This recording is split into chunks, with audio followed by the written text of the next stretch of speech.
Donald Trump is in the best position to win the 2024 presidential election as of right now. And I'm going to be going over his best case scenario in this video. And so for these safe Republican states, you're going to have Utah, Idaho, Wyoming, Montana, both the Dakotas, Nebraska's third, as well as the first district and the at-large vote, the state of Kansas, Oklahoma, Arkansas, Louisiana, Mississippi, Alabama, Tennessee, Kentucky, West Virginia, Indiana, and Missouri in the safe Republican column. For the safe Democratic states, you'd have the state of California, the state of DC, Maryland, Massachusetts, and Vermont.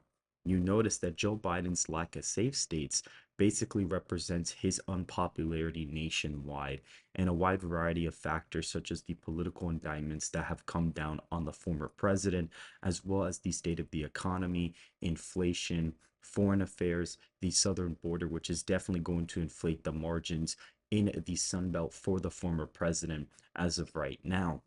And the likely Republican states, Iowa and Ohio, I'd expect them to be very large victories, probably about 13 or 14-point wins in a best case scenario for the former president. Florida and Texas, I'd expect them to be at around, I'd say maybe 14, 13 percentage points. Iowa, Ohio, Texas, and Florida will basically vote in line with each other. You could probably even put Iowa in the plus 15 category in a best case scenario as of right now.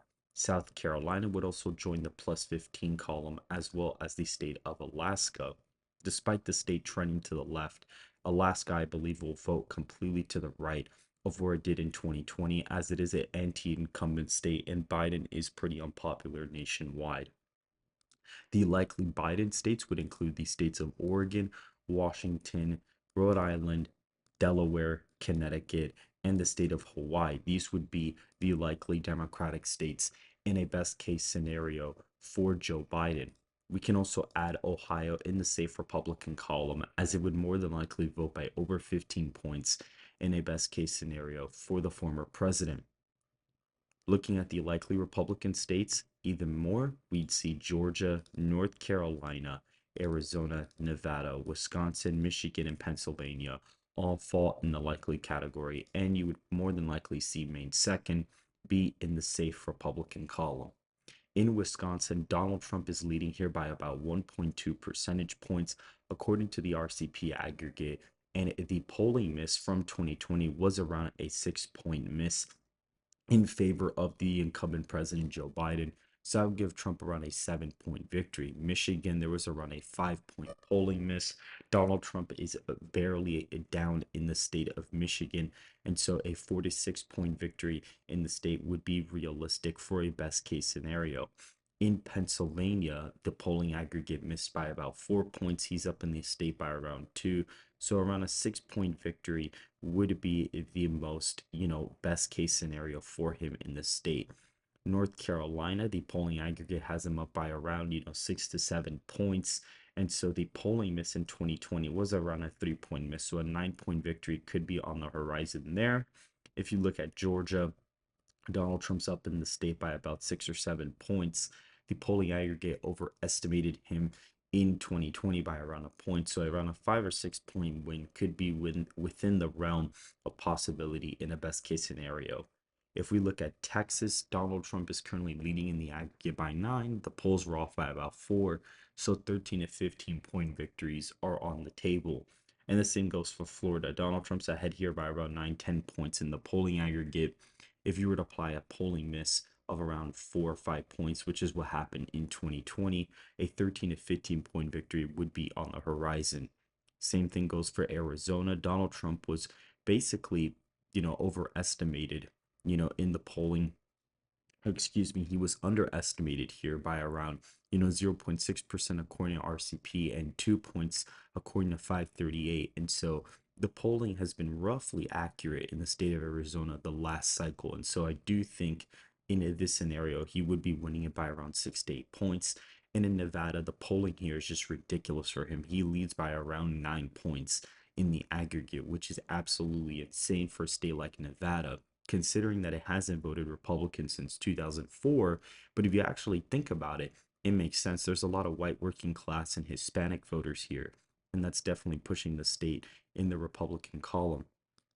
The lean Democratic states in this scenario would be Colorado, Illinois, New Jersey, and the state of New York. Donald Trump improving with African American voters is pushing these states completely to the right, with Illinois more than likely being a 4 point win, Colorado being a 2 point win. New York, I actually think, would be below 2 points. I think in a best case scenario, Trump probably wins it by 1.5 points. And New Jersey would be extremely competitive. It would probably be around the same margin as New York in this scenario. I do have white voters shifting less to the right than non-white voters. So that's why states like New Jersey, Illinois, Colorado are still lean margins, especially the state of New Jersey. There's a decent white population there, and that's what's keeping the state Democrat in this scenario. We'd also see Maine's first be likely Democratic, and for the lean Republican states, New Mexico, Minnesota, Virginia, and the state of Maine at large, as well as New Hampshire and Nebraska second, would all go lean Republican in this scenario. Donald Trump gaining with white working class voters, as well as Hispanic and African American voters, would push a lot of these states to the right. The demographics in a state like Virginia are a pretty mixed bag. They kind of represent the nation as a whole. So I think the state would trend to the right, compared to the national environment from 2020. I also think New Mexico would be around a 3 or 4 point win in a best case scenario for Trump. He probably ends up winning it due to the large Hispanic shift there. Minnesota, I think, would be around a 2, 3 point win in a best case scenario because he'd be gaining with Rust Belt voters.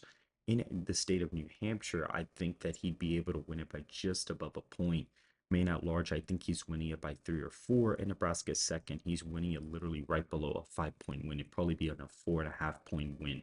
This district has been redistricted to be slightly more Republican, but I do think it's going to be a little bit easier for him to win it this time since the district has been redesigned to be a little bit favorable towards Republicans. And since the national environment in this scenario would probably be like a +5, +6, this is what I'd see for a best case scenario for the former president as of right now. If you guys want me to do a Biden best case scenario, I can go ahead and do that. So you guys let me know what you want in the comments. I also am going to be putting Donald Trump against other candidates as I do believe in the debates. The only reason why I think they're holding the first one so early is because just in case Biden does so bad, I feel like they may be able to pull him out and have a contested convention and select a new nominee at the DNC.